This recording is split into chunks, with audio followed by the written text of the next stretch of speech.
영광을 주께 찬송가 197장입니다.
영광을 주께 찬송가 234장입니다.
영광을 주께 찬송가 25장입니다.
다 같이 경배를 해서 기도하시겠습니다. 우리를 사랑하시는 아버지 하나님, 감사와 영광과 찬양을 돌려드립니다. 허물과 죄들 가운데 죽었으며 영원히 지구에서 멸망할 수밖에 없는 저희들, 예수 그리스도를 주로 고백하여 신하여 영생을 얻은 저희들이 하나님의 자녀가 됨을 감사를 드립니다. 올해 겨울의 돌저주 주일을 맞이해서 주님 사랑하는 성도들 불러 모아주시고, 또 가정과 개인과 사무실에서 또 가정에서 이렇게 주님을 섬길 수 있는 저희들에게 모두 은혜를 주심을 감사를 드립니다. 주님께서 이 광야 소리 선교회를 하나님 삼게 해주시고, 또 이 모임을 통해서 주 예수 그리스도의 복음과 또 재림을 설교하는 귀한 아버지 하나님 모임이 될 수 있도록 인도해 주심을 감사드립니다. 주님은 우리의 소망이십니다. 이 땅에 우리의 짧은 유한한 인생을 살면서 우리의 땅에서 살고 죽는 것이 그것이 끝이 아니라 영생의 소망 가운데 영원한 생명을 갖고 주님과 천년왕국과 영원한 새 예루살렘에서 주님과 함께 있다는 것, 함께 한다는 것 너무나 감사를 드립니다. 그 소망에 부풀어 소망의 기쁨으로 살아갈 수 있도록 저희를 인도하여 주옵소서. 예배 시종일관을 주님께 위탁드립니다. 성도들이 이 시간 영생을 갈구하고 또 영생을 소망을 맛보는 귀한 시간 될 수 있도록 인도하여 주시옵소서. 어려운 여건 속에서도 주님 섬기는 사랑하는 지체들 주님 살펴주시고 또 주님 기도에 응답해 주시길 원합니다. 주 예수 그리스도 이름으로 기도드렸습니다. 아멘. 영광을 주께 찬송가 402장입니다.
예, 오늘은 5월의 둘째 주입니다. 둘째 주 하나님 말씀을 보시겠습니다. 오늘 말씀은 이사야 65장을 보시겠습니다. 이사야 65장을 보시겠습니다. 저는 오늘 이사야 65장과 요한계시록의 마지막 부분을 같이 보도록 하겠습니다. 본문은 이사야 65장 17절부터 25절까지입니다. 제가 봉독해 올리겠습니다. 보라, 내가 새 하늘들과 새 땅을 창조하나니 이전 것이 기억되거나 생각나지 아니할 것이라. 그러나 너희는 내가 창조하는 것으로 영원히 기뻐하고 즐거워하라. 보라, 내가 예루살렘을 즐거움으로 창조하고 그 백성을 기쁨으로 창조하노라. 내가 예루살렘을 즐거워하며 내 백성을 기뻐하리니 우는 소리와 부르짖는 소리가 그 가운데서 더 이상 들리지 아니하리라.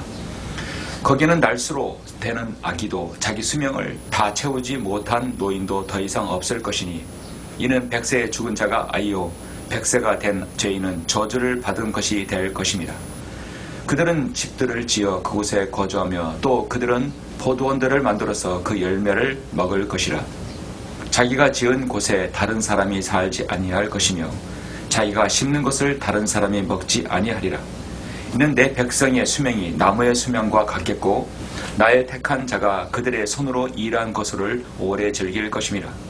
그들은 헛되이 수고하지 아니할 것이며 괴로움으로 출산하지 않을 것이니 이는 그들이 주의 복받은 자의 자손이요 그들의 후손도 그들과 함께할 것임이라. 그때에는 그들이 부르기 전에 내가 대답할 것이요 그들이 말을 마치지 아니했는데도 내가 들으리라. 이리와 어린양이 함께 먹을 것이요 사자가 송아지처럼 짚을 먹을 것이며 흙이 뱀의 양식이 될 것이라. 그들이 나의 모든 거룩한 산에서 해치지도 손상시키지도 아니리라. 주가 말하노라. 주님께서 오셔서 천년왕국을 이루시고 그리고 새하늘과 새 땅 그리고 완전한 자연의 회복, 이 모든 것들을 이제 이루실 것을 예언하시고 계시죠. 오늘 이 말씀을 위해서 잠시 기도하시고 말씀 듣겠습니다. 영원부터 영원에 거주하시는 위대하신 아버지 하나님, 주님의 위대한 성호를 찬양드립니다.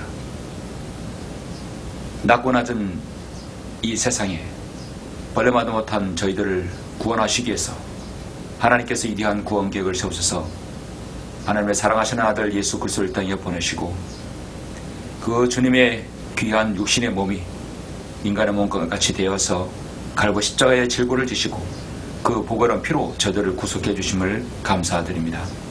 하나님의 자녀가 되었고 이 진리의 말씀에 눈을 뜨고 이 세상에 우리가 영혼을 바라보면서 주님을 섬길 수 있다는 것 참으로 감사를 드립니다. 오늘 이 말씀을 통해서 우리가 다시 한번 영혼을 갈망하는 시간 될 수 있도록 주님 인도하여 주옵소서.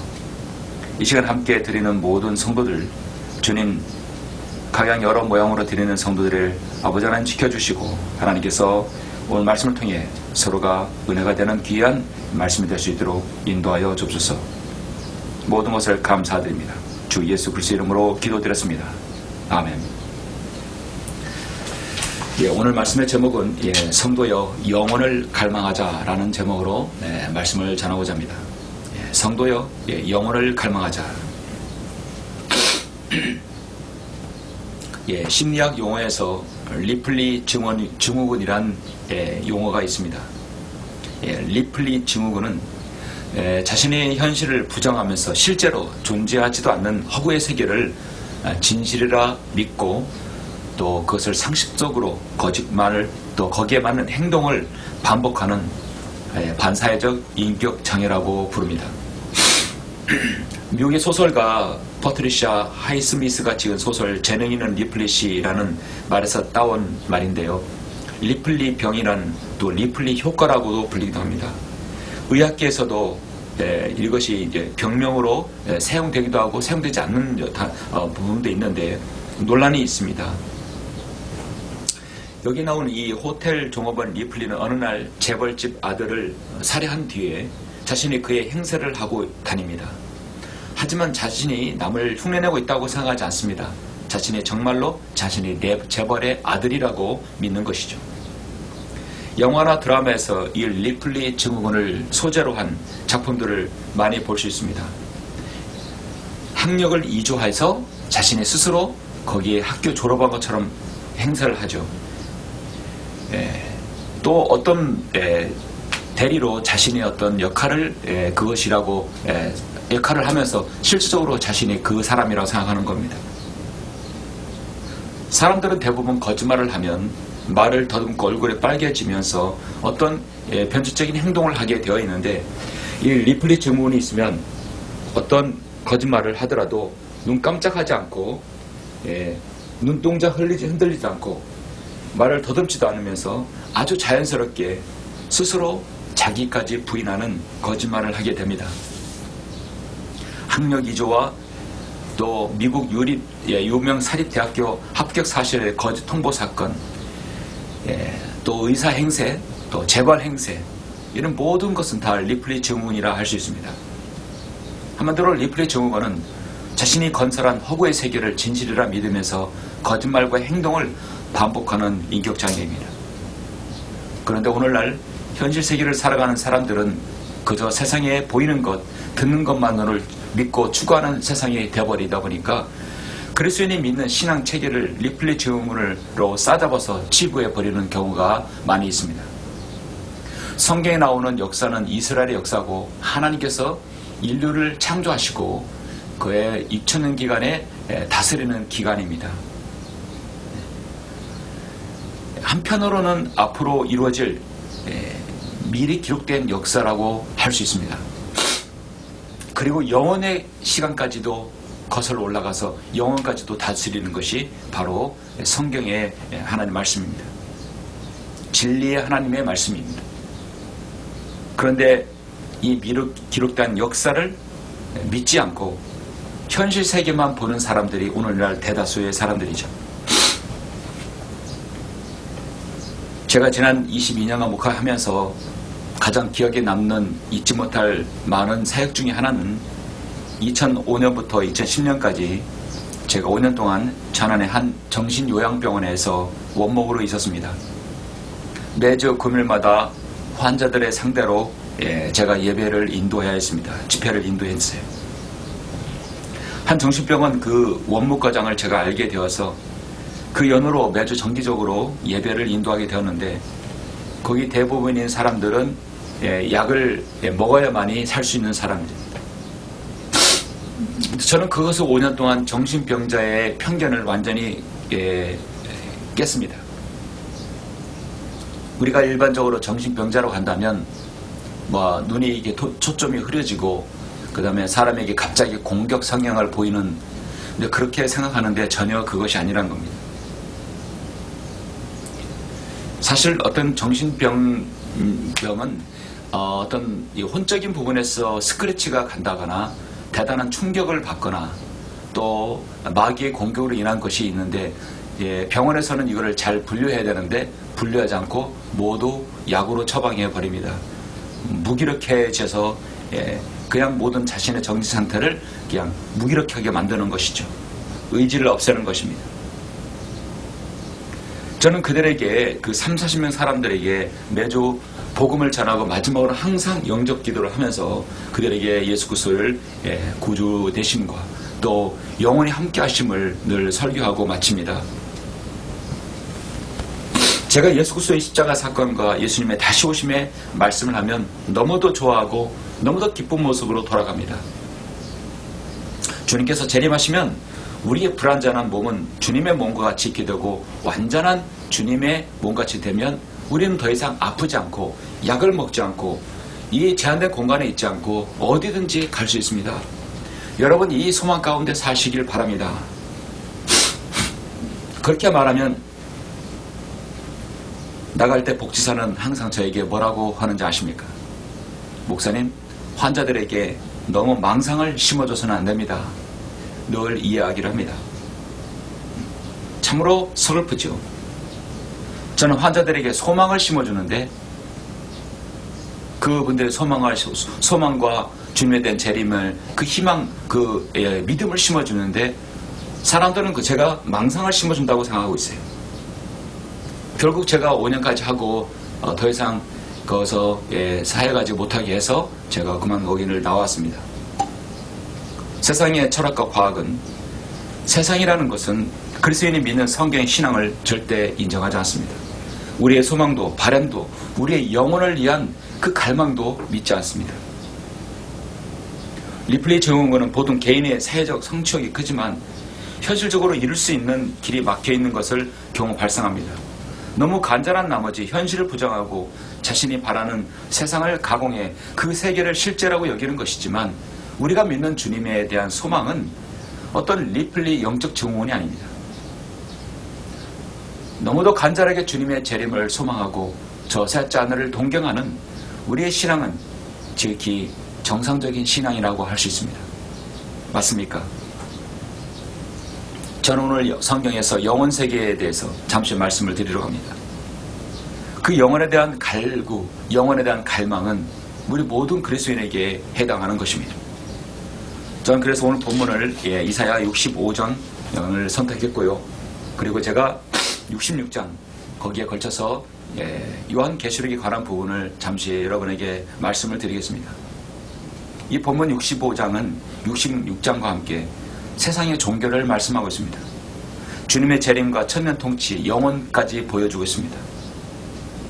이사야 66장은 방대한 예언서입니다. 1장부터 각 장은 창세기부터 계시록까지 66권의 메시지를 한 장으로 압축해서 담고 있기 때문에 일명 작은 성경이라고 합니다. 이사야 1장은 창세기, 이사야 2장은 출애굽기 그렇게 해당하고 이사야 66장은 요한계시록에 해당하죠. 정말 거기에 대한 용어가 거기에 나옵니다. 그래서 성경은 우연히 어떤 인간의 생각으로 절대 기록한 것이 아니라 하나님의 바로 저작이고 하나님의 작품이며 성령님께서 그 저자이신 것입니다. 이사야 65장은 디모데 후서 2장 15절의 말씀대로 왜 이 진리의 말씀을 우리가 올바로 나눠야 하는지를 정확하게 말씀하고 있습니다. 이사야가 AD BC 700년경에 이 말씀을 기록하였습니다. 교리적으로는 주님의 재림과 이스라엘의 천년 왕국, 더 나아가 영원에 관한 말씀이죠. 모든 구약 선자들은 자신이 예언한 말씀이 초림과 재림을 구분하지 못하고 섞어서 예언했습니다. 근데 우리는 이 러크만 목사님의 향상된 계시를 통해서 우리는 이거를 어떤 것은 초림, 어떤 것은 재림, 어떤 것은 천년왕국, 어떤 것은 영원에 대해서 새하늘과 새 땅에 대해서 말하는 걸 우리는 알죠. 이 본문은 우리가 앞으로 경험할 일은 정말 우리가 분명히 경험할 일이죠. 이미 영생을 선물로 받은 사람들이기 때문에 우리가 천년왕국 때 들어가면 어떻게 될 것인가에 대해서 말씀하고 있습니다.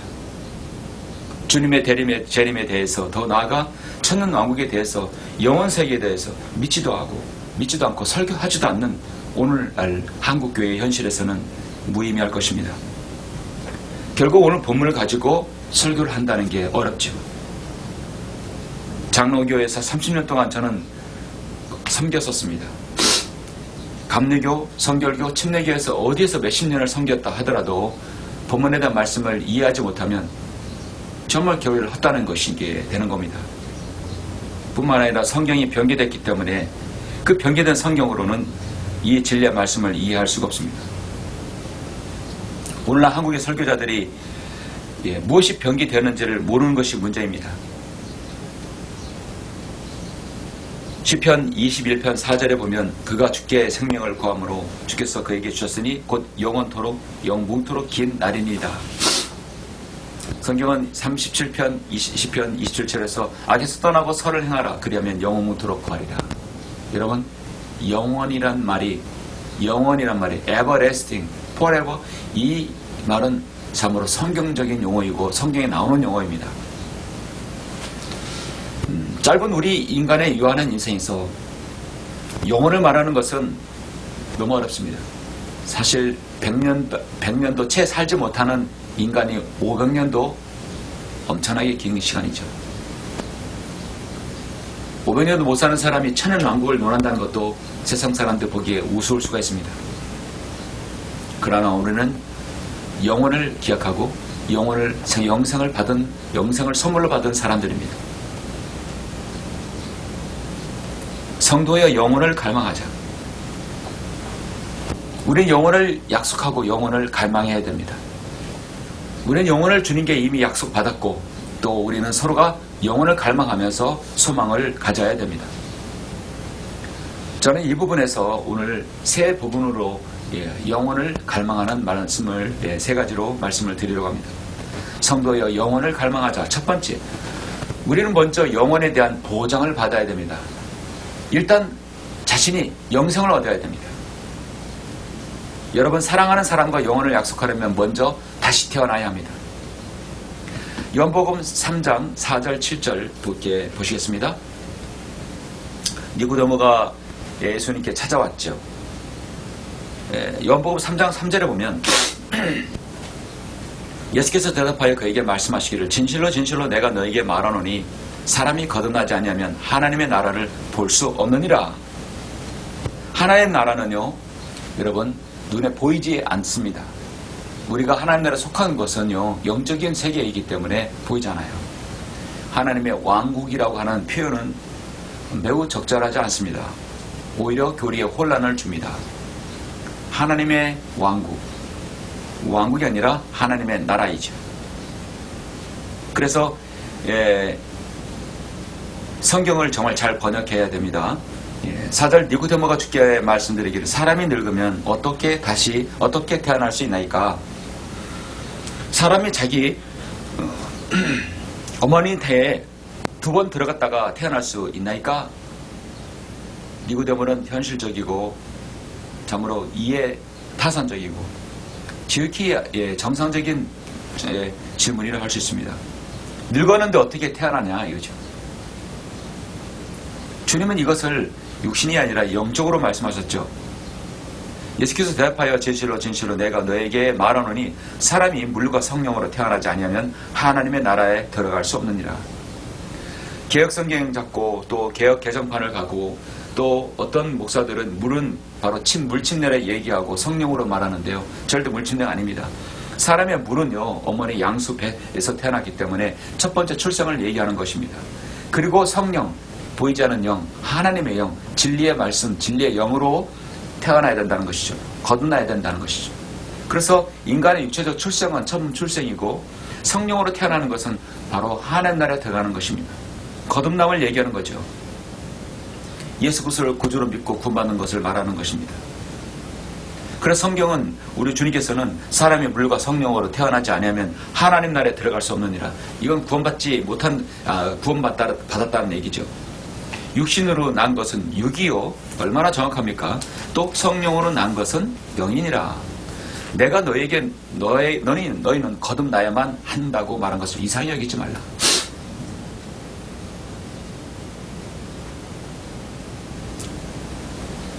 니고데모는 어떻게 이런 일이 있을 수 있습니까? 여러분, 마태, 마가, 누가, 요한 공간복음에서 이 요한복음에서 이렇게 기록했다는 것은 참으로 대단한 말씀입니다. 그러니까 마태, 마가, 누가, 요한과 시대적으로도 다르다는 것이죠. 기록한 때가 벌써 사도 요한은 벌써 모든 향상된 기시를 받고 난 다음에 기록한 것입니다. 육신과 영은 전혀 다른 것입니다. 육신으로 태어난 것은 첫 번째 출생입니다. 여러분은 영적으로 다시 거듭나셨죠.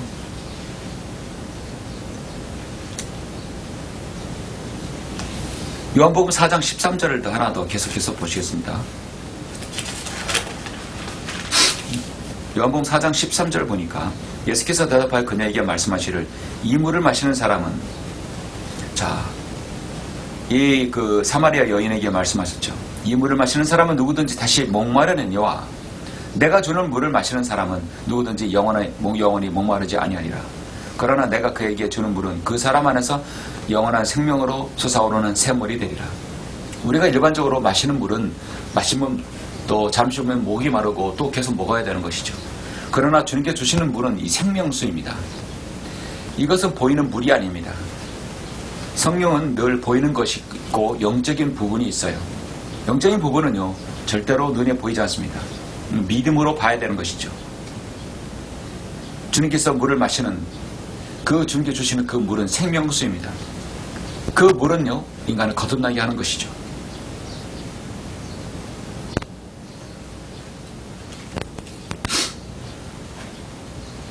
요한복음 16장 20절에 보면 또 이렇게 말씀하고 있어요.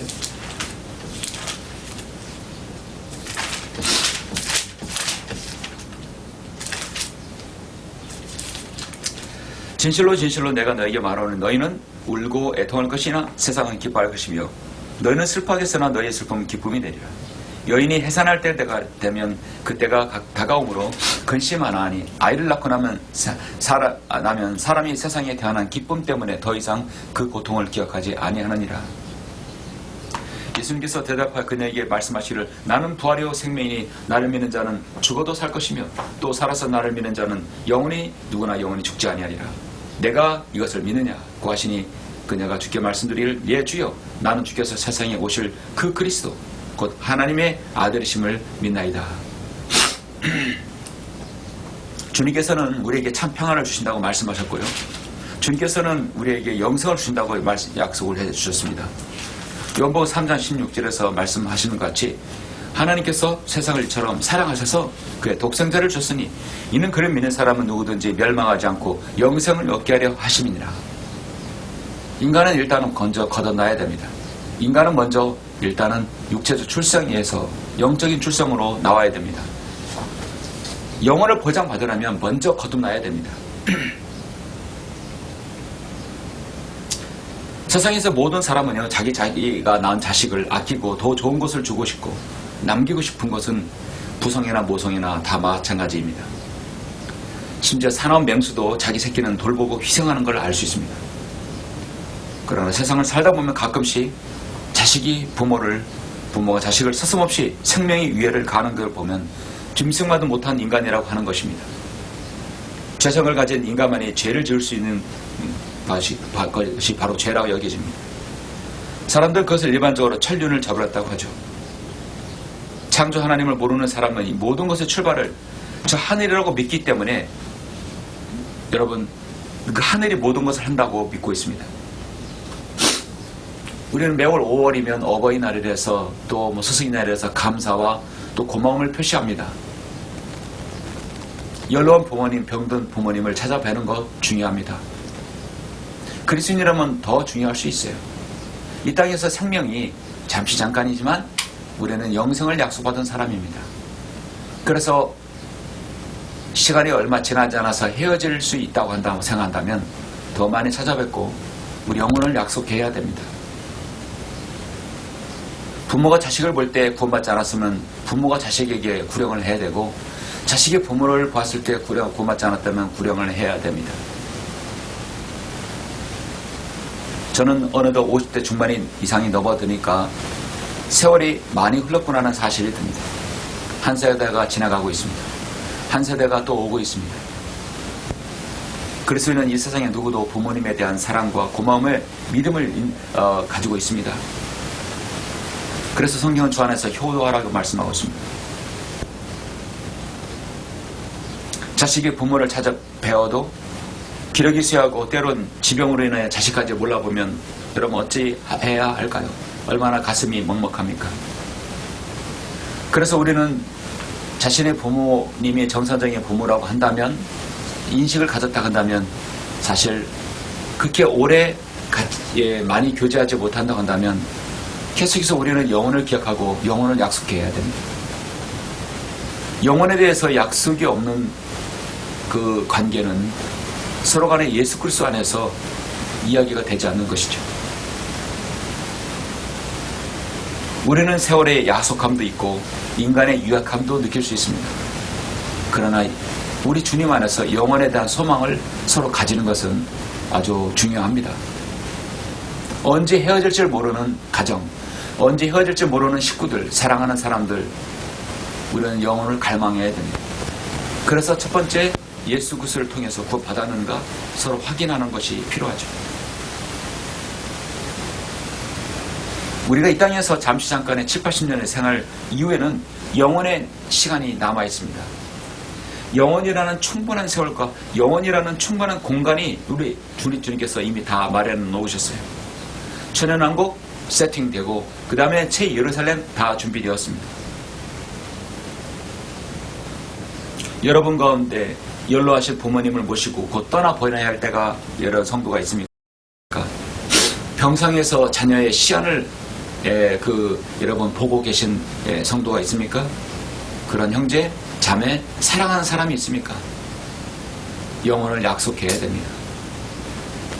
내일은 우리가 알 수 없듯이 언제 우리에게 어떤 일이 닥칠지 모르기 때문에 우리는 우리 자신이 먼저 거듭났는지 자신이 상대가 사랑하는 사람이 거듭나는지 늘 확인을 하면서 영혼에 대한 약속을 우리 해야 되는 것이죠. 영혼을 갈망하려면 먼저 영생을 얻어야 되는 것이 아주 당연합니다. 하나님께서 세상을 이처럼 사랑하셔서 그의 독생자를 줬으니 이는 그를 믿는 사람은 누구든지 멸망하지 않고 영생을 얻게 하려 하심이니라. 영생, 영혼 너무나 중요합니다. 성도여 영혼을 갈망하라.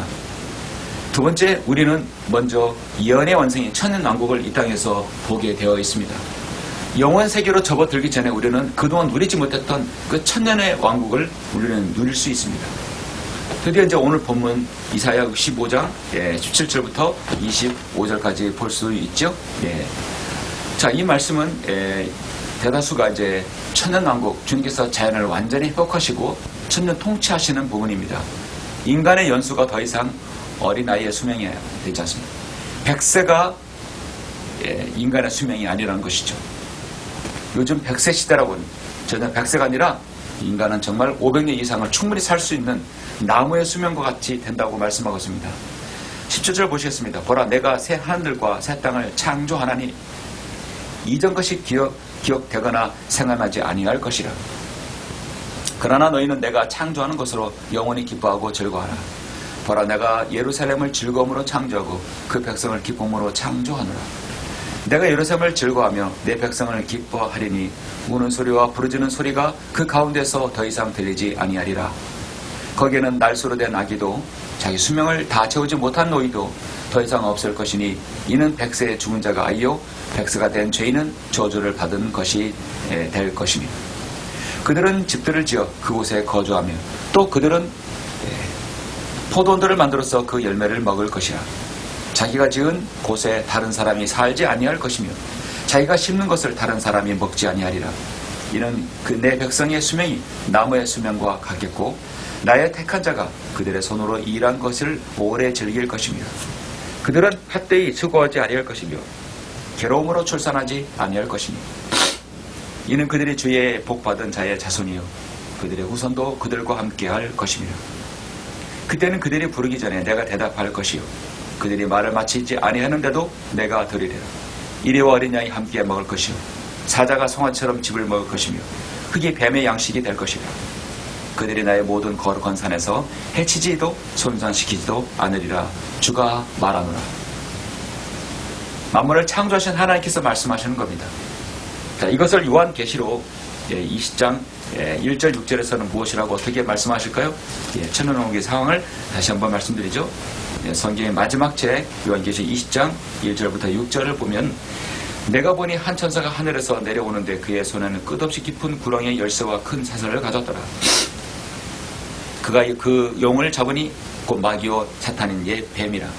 그를 천년 동안 묶어두니 그를 끝없이 깊은 구렁이에 던져서 가두고 그 위에 봉인하여 천년이 찰 때까지는 민족들을 다스리는 미혹하지 못하게 하더라. 그 후에는 그가 반드시 잠시 동안 풀려나게 되리라. 또 내가 보자들을 보니 그들이 그 위에 앉았는데 심판이 그들에게 주어졌더라. 또 예수에 대한 증거와 하나님의 말씀으로 인하여 목배임을 당한 사람들의 혼들도 보았는데 그들은 그 짐승에게나 그 형상에게 경배하지 아니하였을 뿐만 아니라 그 표를 그들의 이마에 위에나 손에도 받지 아니하였더라. 666 표를 받지 않았다는 것이죠. 그러므로 그들은 살아서 그리스도와 함께 천년을 통치하더라. 대환란 때 적그리스도의 666 표를 절대 받지 아니해야 됩니다. 그렇게 해야 어떻게 간신의 마지막 이삭 죽기로 천년왕국에 들어가는 것이죠. 대환란 때 666 표는 곧 마귀의 표입니다. 사탄의 표입니다. 그러나 죽은 자들 가운데서 그 나머지는 천년이 끝날 때까지 다시 살지 못하리라. 이것이 첫 번째 부활이라. 첫 번째 부활에 참여하는 자는 복되고 거룩하도다. 둘째 사망이 그들을 다스리는 권세가 없고 오히려 그들이 하나님과 그리스도의 제사장들이 되어 천년 동안 그와 함께 통치하리라. 분명히 통치한다고 말씀하고 있죠.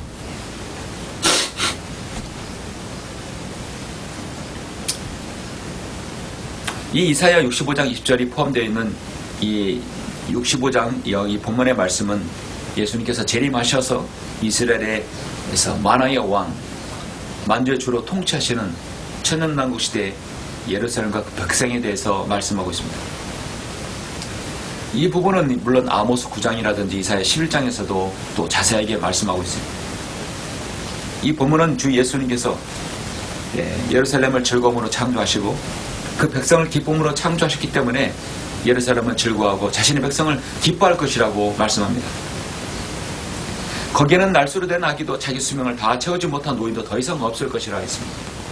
백세에 죽은 자가 아이요 백세에 된 죄인은 더 저주를 받을 것이니라. 천연왕국이 되는 노아의 홍수 이전과 같이 긴 수명을 인간들이 누릴 수 있다는 것입니다. 기본적으로 천년왕국 백성이라면 이스라엘 백성과 이방인들이죠. 우리는 물론 통치자들이기 때문에 클래스가 다르죠. 이 본문에 나오는 예루살렘의 근거를 둔 이스라엘 사람들입니다. 대화란을 통과해서 권한을 받은 이후에 예수 그리스도를 메시아로 믿고 받아들임으로써 천년왕국이 들어온 것이죠. 물론 666 적그리스도의 표를 받지 않아서 들어오는 것이게 됩니다. 그런데 얼마나 많은 사람들이 이방인들이 666 표를 안 받고 7년 동안 견딜 수 있을까요? 굉장히 힘든 일이죠. 우리는 주님 같은 몸으로 영광스러운 몸으로 변모되어서 주님 같은 몸으로 변모되어서 천년 동안 주님과 함께 통치자로 살아갑니다. 천년왕국에 들어간 백성의 중에는 유대인 백성의 이방인 백성도 있습니다. 예수 그리스도께서 재림하셔서 민족들을 심판하실 때 대환란 기간 중에도 이스라엘 백성들에게 선대한 그 이방인들의 양들로 분류되어서 백성이 왕국의 백성이 된다는 것입니다. 천년왕국의 백성들은 에덴 동산 같은 완벽한 자연환경과 노아 홍수의 이전 같은 긴 수명, 질병에 대한 치유의 보장을 받으며 완벽한 환경에서 예수 그리스도의 통치하에서 의와 화평 가운데 살게 됩니다. 지금까지 이렇게 혼란한 세상이 아닙니다. 사탄은 그 1000년 동안 결박당해서 끝없이 깊은 구렁이에 닫혀 6000년 동안 인간의 미혹하고 괴롭혔던 그 모든 일을 멈추게 됩니다. 기본적으로 우리의 상은 유래의 연수가 70여, 강건하면 80여도 그 연수의 힘은 수고와 슬픔이니 그것이 꼭 끊어지면 우리가 멀리 날아가네다. 인간의 연수는 정말 70, 80, 90, 100입니다. 그러나 여기에서 천년왕국은 아기가 태어난 후에 해를 넘기지 못하고 얼마 되지 않아 죽게 되면 생후 며칠 만에 죽었다고 하는데 천년왕국 때는 보통 그것이 100년 그렇게 된다는 것이죠. 기본적인 수명이 채야 못해도 100년, 200년이에요. 완벽한 자연 환경 가운데 이 왕국의 백성이지만 그 영이 성령으로 거듭나는 것이 아니기 때문에 몸이 부활한 것도 아니기 때문에 죄와 슬픔을 그들을 피해가지는 못합니다.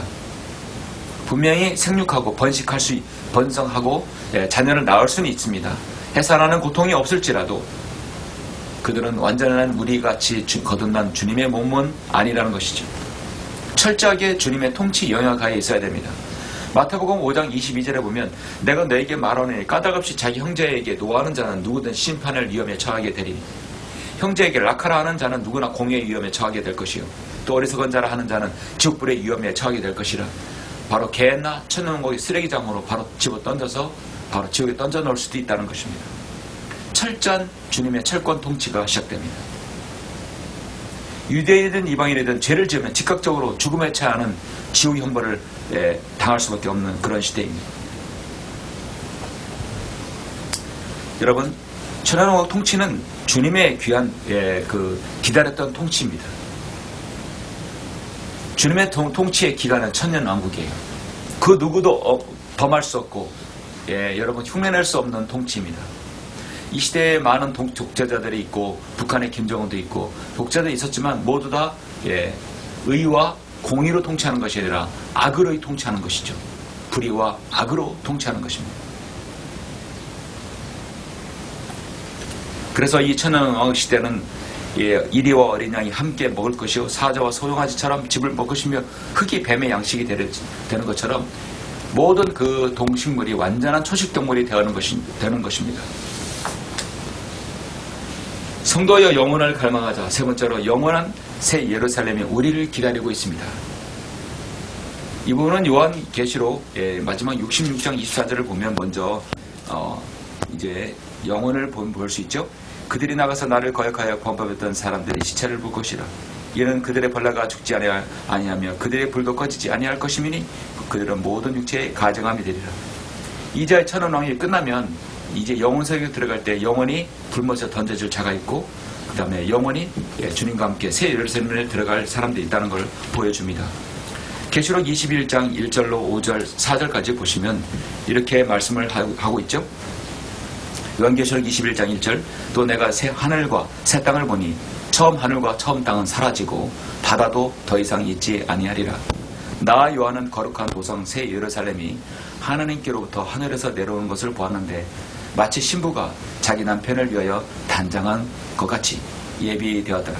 또 내가 들으니 하늘에서 큰 음성이 나서 말하기를 보라 하나님의 성막이 사람들과 함께 있어 그분께서 그들과 함께 거하시냐니 그들은 그분의 백성이 되고 하나님께서는 친히 그들과 함께 계셔서 그들의 하나님이 되시리라. 그들의 하나님이 되시리라. 하나님께서 그들의 눈에서 모든 눈물을 닦아내시며 다시는 사망이나 슬픔이나 울부짖음이 없고 고통 또한 없으리니 이는 이전 것들은 다 사라져 버렸습니다. 다 사라져 버렸다 하겠습니다. 새 하늘 이방인들에게 주고 새 땅 유대인들에게 주고 그 다음에 새 예루살렘은 바로 우리의 거처가 되는 것이죠. 진짜 새 예루살렘의 주인은 바로 저와 여러분들입니다. 그들을 미혹하던 마귀는 불과 유혹에서 던져지니 그곳에는 그 짐승과 거짓 선자도 있어 영원 무토록 밤낮 고통을 받으리라. 이것이 바로 사탄의 바로 종결이며 그의 종말입니다. 사탄은 이 옛뱀 리비아단 비못 이 옛뱀 사탄은요 자기의 종말을 알고 있어요. 그래서 그 종말을 어떻게든 없애려고 하는 것입니다. 우리 주님께서 요한복음 18절에서 나는 살아있는 자며 죽은 자였으나 보라 영원토록 살아있노라. 아멘. 또한 내가 지옥과 사망의 열쇠를 가져노라. 주님께서는 이 모든 것의 열쇠를 가지고 있습니다. 우리는 새 예루살렘이 우리를 기다리고 있음을 알고 있습니다. 새 예루살렘은 얼마나 크고 얼마나 정말 휘황찬란한지 우리는 너무도 잘 알고 있습니다. 우리 새 예루살렘에 대해서는 사실 9절에서 자세히 남고 있죠. 또 마지막 7 재앙을 가득 담은 7 호리병을 가진 7 천사 가운데 하나가 내게 와서 나와 대화하며 말하기를 이리 오라. 내가 너에게 신부인 어린 양의 아내를 보여주리라. 새 예루살렘의 애칭이 바로 어린 양의 아내입니다. 그가 영 안에서 나를 이끌어 크고 높은 산으로 가서 큰 도성 거룩한 예루살렘이 하나님께로부터 하늘에서 내려온 것을 내게 보여주니 하나님의 영광이 있어 그 도성의 광채가 가장 귀한 보석 같고 벽 같으며 수정같이 맑고 또 크고 높은 장벽도 있으며 12대문이 있고 그 문에는 12천사와 이름들이 기록되어 있는데 그것은 이스라엘 자손 12지파의 이름이더라. 쭉쭉쭉 나와서 계속해서 말씀하고 있죠. 21절 21절까지 보시면 또 그 12대문은 12진주니 그 문들은 각각 한 개의 진주로 되어 있더라. 그 도성의 거리는 순금이며 투명한 유리 같더라. 내가 보니 성 안에는 성전이 없더라. 이는 전능하신 주 하나님과 어린 양이 그곳의 성전입니다. 그 도성은 해와 달이 그 안에 비칠 필요가 없으니 이는 하나님의 영광이 그곳을 비추고 어린 양이 그곳에 빛이 됨이라. 더 이상 해와 달이 필요하지 않아요. 우리 주님께서 자신이 빛이기 때문입니다. 그래야 구원받은 자들의 민족들이 그 도성의 빛 가운데 걷겠으며 땅의 왕들이 그것의 영광과 존귀를 그것으로 가져오리라. 또 그것의 성문들은 낮에는 결코 닫히지 아니하리니 이는 그곳에 밤이 없습니다. 그들의 민족들과 영광과 존귀를 그곳으로 가져오리라. 무엇이든지 더럽게 하는 것들에는 가증한 일을 행한 자들이나 거짓말한 자들은 결코 그곳에 들어오지 못할 것이며 다만 어린 양의 생명책에 기록된 자들만이라. 어린 양의 생명책에 누가 기록됩니까? 바로 예수 그리스도를 주로 고백하는 거듭난 성도가 들어가는 것입니다. 기록되는 것이죠. 유한한 인생을 살아가는 우리는 영혼을 갈망해야 합니다. 영혼엔 소망 없이 우리가 어떻게 이 세상을 살아갈 수 있겠습니까? 사랑하는 성도분, 말씀을 맺겠습니다. 영국에는 이런 속담이 있습니다. 하루를 기쁘게 살려는가 이발을 하라. 한 주간을 기쁘게 살려는가 자동차를 사라. 한 달을 기쁘게 살려는가 결혼을 해라. 한 해를 기쁘게 살려는가 새 집을 지어라. 멋을 내는 이발소와 편리한 자동차 모두 인간에게 필요 또 기쁨을 주기도 합니다. 그러나 그 기쁨은 결코 오래가지 못한다는 것을 속담이 말해주고 있습니다. 새로이 설계한 새 가정, 금같은 한 달이 지나면 많은 기뻤던 행복 대신 갈등과 고민이 있는 것이 바로 인간입니다. 새 집을 지으면서 손보면서 자리 잡은 기쁨은 어떨까요? 그것도 시간이 지나면 별로 오래 갈 수 없다는 것을 말해줍니다. 여기서 변하지 않는 하나의 결론을 얻을 수 있습니다. 영원히 기쁘게 살려는가? 하루를 기쁘게, 한 달, 한 해가 아니라 영원히 기쁘게 살려는가? 예수 그리스도를 믿으라. 주 예수 그리스도를 믿으라. 그리하면 너와 내 집안이 구원을 받으리라. 영혼을 기쁘게 살려는 것은 영혼에 대한 소망을 가지고 구원받아야 되는 것입니다. 세상의 모든 조건들 속에서 오는 기쁨은 가변적이고 일시적입니다. 그래서 예수 그리스도부터 오는 영적인 기쁨이야말로 영혼을 갈구하는 그 기쁨, 영혼을 갖고 있는 그 소망의 기쁨이야말로 참된 만족이고 고귀한 영원한 것입니다. 고귀하고 영원한 것입니다. 우리가 아직 사랑하는 사람들과 함께 있는 것 참으로 짧지만 행복한 순간입니다. 거기에 우리가 영원에서 그리스도 안에서 영원을 약속을 한다면 더 두려울 것이 없겠죠. 우리는 서로 영혼을 약속한 사람들입니다. 아직 우리는 사랑하는 사람들과 영혼을 약속하지 않는 분이 있습니까? 지금 하시길 바랍니다. 자식을 보고 싶은 마음, 부모가 자식을 보고 싶은 마음, 자식이 부모를 보고 싶은 마음은 동일합니다. 그러나 언제 헤어질지 모릅니다. 중요한 것은 영혼을 서로 약속해야 한다는 것이죠. 바쁜 인생살이가 쉽지 않다는 정말 핑계로 해서 자주 찾아뵙도 못한다는 것은 후회할 수도 있습니다. 요한계시록 10장 6절의 말씀처럼 하늘과 그 안에 있는 것들과 땅과 그 안에 있는 것들과 바다와 그 안에 있는 것들을 창조하신 영원 무궁토록 살아계신 그분을 두고 맹세하기를 더 이상 지체하지 않을 것이라. 주님은 지체하지 않는다 했습니다. 곧 우리에게 영생을 주실 영원 세계에 우리가 돌입을 해야 하기 때문입니다. 그러려면 주님의 재림, 우리가 올라가서 어린 양 혼인잔치, 주님의 재림, 천연 왕국, 영원에 들어가는 것이죠. 그래서 3장 6절처럼 우리는 이방인들의 복음을 통하여 그리스도 안에서 공동 상조가 되고 한 몸이 되어 그 약속의 동참자가 됐다고 말씀합니다. 우리는 공동 상속자가 되었습니다. 이제 주님께서 오셔서 잘하여도다 착하고 신실한 종아, 내가 적은 일에 신실하였으니 내가 너로 많은 것들을 다스리도록 하리라. 내 주인의 기쁨에 동참하라. 정말 우리가 주님의 기쁨에 동참하는 것, 영혼을 보장받는 것이 아닙니까? 이 땅에 사는 동안에 주님 오실 그날까지 우리가 영혼을 갈구하는 성도가 되시기를 간절히 바랍니다. 기도하시겠습니다. 존귀하시고 이도하신 아버지 하나님 감사드립니다. 주님은 우리에게 구원의 그 기쁨뿐만 아니라 영혼에 대한 소망을 주셨습니다. 지옥에 가지 않는 것도 감사한데 우리의 이 영혼은 불멸한 혼이 또 주님과 함께 영혼을 보내고 영혼 세계에서 함께 있다는 것, 그 보장을 받았다는 것 얼마나 기쁜지 모릅니다. 우리가 이 소망 안에서 주님을 섬기게 해주시고 이 소망을 모르고 소망이 없는 사람들에게 또 우리가 예수 그리스도의 복음을 전하여서 함께 영혼을 갈구하는 우리 모든 성도들 될 수 있도록 인도하여 주옵소서. 모든 걸 감사드립니다. 주 예수 그리스도 이름으로 기도드렸습니다. 아멘. 영광을 주께 찬송가 156장입니다.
같이 기도하심으로 예배를 마치겠습니다. 전지전능하신 위대하신 아버지 하나님 감사를 드립니다. 오늘 올해 둘째 주 귀한 주일을 맞이해서 우리가 성도가 되었다면 영혼에 대한 갈구를 하고 영혼을 갈망하는 성도가 되기를 원합니다. 오늘 예배를 통해서 이사야 말씀 65장과 계시록 말씀을 통해서 사탄이 인간을 다스리고 사탄이 인간을 통제했던 6천년의 기간이 지나면 이제 천년 왕국 통치가 이를 것이고 그 기간이 끝나면 우리는 영원세계에 들어가고 성경은 미리 기록된 역사이라는 사실을 다시 한번 우리가 시인합니다. 우리 예수 그리스도를 주로 고백하여 구원받아서 하나님의 자녀가 되고 영생의 소망 가운데 주님 섬기게 해주시고 잠깐의 이 땅의 생활에서 영혼을 갈구하며 또 영혼을 서로가 이야기하고 그 이야기 가운데 기쁨을 얻는 우리 성도들 될 수 있도록 인도하여 주옵소서. 아직까지 우리 사랑하는 사람, 사랑하는 식구, 가정에 영혼을 보장받지 못한 사람이 있습니까? 예수 그리스도를 주로 고백하지 못한 성도가 있습니까?